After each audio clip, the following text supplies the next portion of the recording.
केंद्रीय मंत्री नरेंद्र सिंह तोमर अपने 2 दिवसीय दौरे के अंतर्गत रायबरेली पहुंच गए। हम आपको बताएं कि सबसे पहले उनका चुरुआ मंदिर पर कार्यकर्ताओं ने स्वागत किया, उन्होंने वहां पर दर्शन भी किए। उसके बाद उनका कार्यक्रम रायबरेली के फिरोज गांधी डिग्री कॉलेज में लगा था। हम आपको बताएं कि वहां पर लाभार्थी सम्मेलन का आयोजन किया गया था। लाभार्थी सम्मेलन को संबोधित करते हुए उन्होंने कहा कि उत्तर प्रदेश सरकार जिस तरह से गरीबी उन्मूलन एवं कल्याणकारी योजनाएं चला रही है वो अपने आप में काबिल तारीफ है। उन्होंने कहा कि भारत सरकार के द्वारा भी जो योजनाएं चलाई जा रही है, एक मिलजुल कर जिस तरह सरकारें योजनाएं चला रही है उससे कहीं ना कहीं गरीबों का उत्थान भी हो रहा है। हम आपको बताएं कि लाभार्थी सम्मेलन का आयोजन रायबरेली के फिरोज गांधी डिग्री कॉलेज में किया गया था। उसके बाद में नरेंद्र सिंह तोमर के कई कार्यक्रम लगे हैं। इस कार्यक्रम में प्रमुख तौर पर उनका स्वागत उत्तर प्रदेश सरकार के राज्य मंत्री स्वतंत्र प्रभार दिनेश प्रताप सिंह ने किया और इस मौके पर भारतीय जनता पार्टी के जिला अध्यक्ष रामदेव पाल, भारतीय जनता पार्टी के वरिष्ठ नेता एवं लैब पैड के चेयरमैन वीरेंद्र तिवारी, विधायिका अदिति सिंह समेत तमाम कार्यकर्ताओं ने स्वागत किया। S7 के लिए वरुण वाजपेयी के साथ अनुपम मिश्रा की रिपोर्ट। माता की भारत माता की। आज के इस लाभार्थी सम्मेलन में हम सब के मध्य विराजमान राज्य सरकार के यशस्वी और ऊर्जावान मंत्री आदरणीय श्री दिनेश प्रताप सिंह जी, माननीय श्री मुकुट बिहारी वर्मा साहब, इस पूरे आयोजना से जुड़े भारतीय जनता पार्टी के वरिष्ठ नेता आदरणीय श्री वीरेंद्र तिवारी जी, हमारे इस जिले के अध्यक्ष आदरणीय पाल साहब, इस क्षेत्र की युवा विधायिका श्रीमती अदिति सिंह जी, भारतीय जनप्रतिनिधि का पूर्व विधायिका और लाभार्थी सम्मेलन में आए हुए भाइयों बहनों और पत्रकार मित्रों, आज पार्टी के कार्यक्रम के अनुसार मैं रायबरेली आया हूँ। आप सभी लोगों ने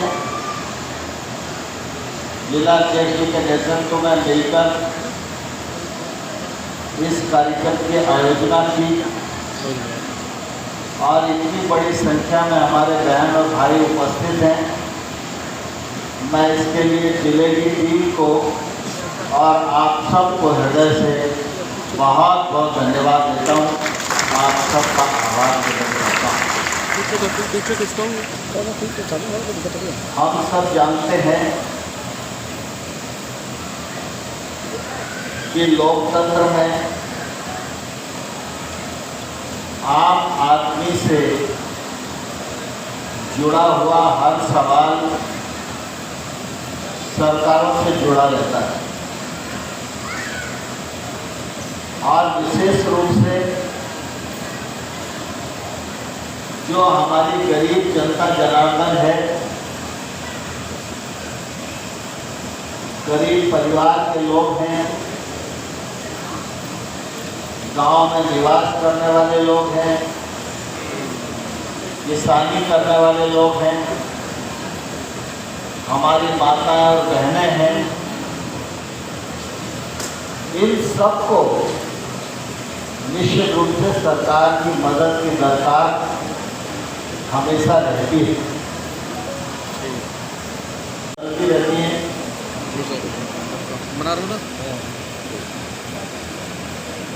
लेकिन स्वाभाविक रूप से सरकारें दो प्रकार की होती है। एक सरकार ऐसी होती है जो सिर्फ अपने बारे में विचार करे, अपने हितों के बारे में विचार करती है और सिर्फ अपने लोगों के बारे में ही विचार करती है। उस सरकार की प्राथमिकता पर देश का गरीब होता है, देश की गरीब बहन होती है, दलित होते हैं, वंचित वर्ग के लोग होते हैं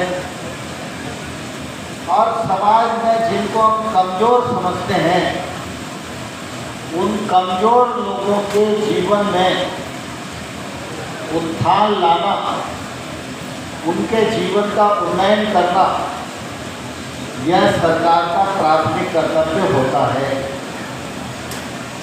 और इसलिए आप सब लोगों ने अनुभव किया होगा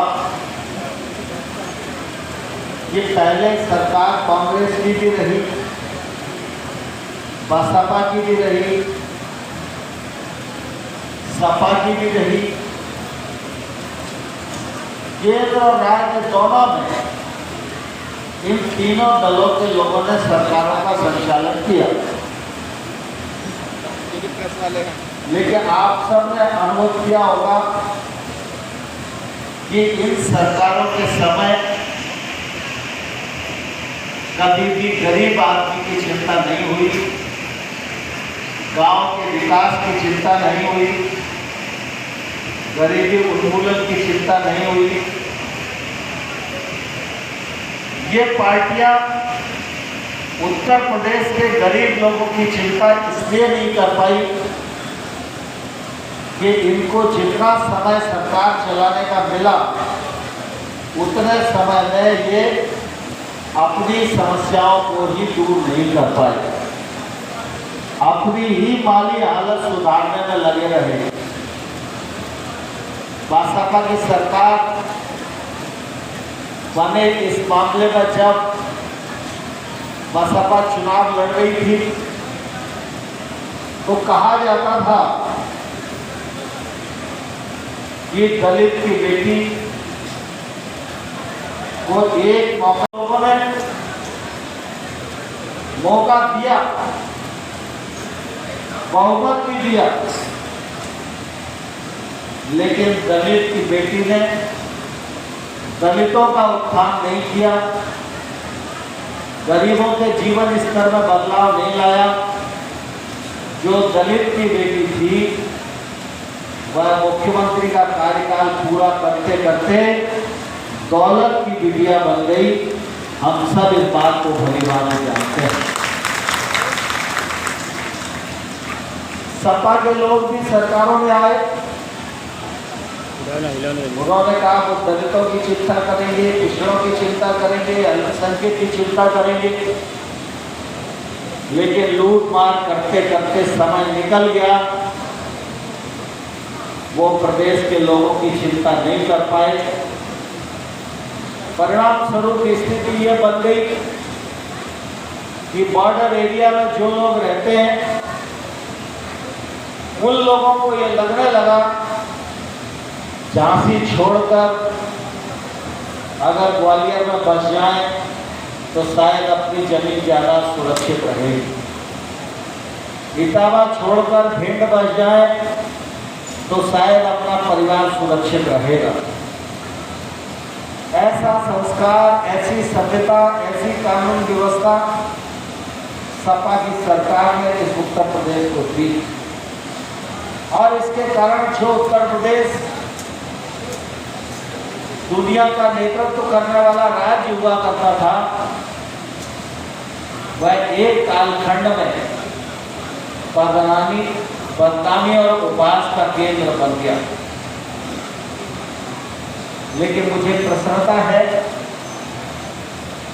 आप सब लोगों के लिए भी एक सौभाग्य का विषय है कि जब 2014 में लोकसभा का चुनाव हुआ तो आपने मोदी जी को समर्थन दिया। जब राज्य सरकार का चुनाव हुआ तो आपने योगी जी को समर्थन दिया और आज आप सब महसूस करते होंगे और मैं देश भर में घूमता हूँ तो लोग एक ही बात कहते हैं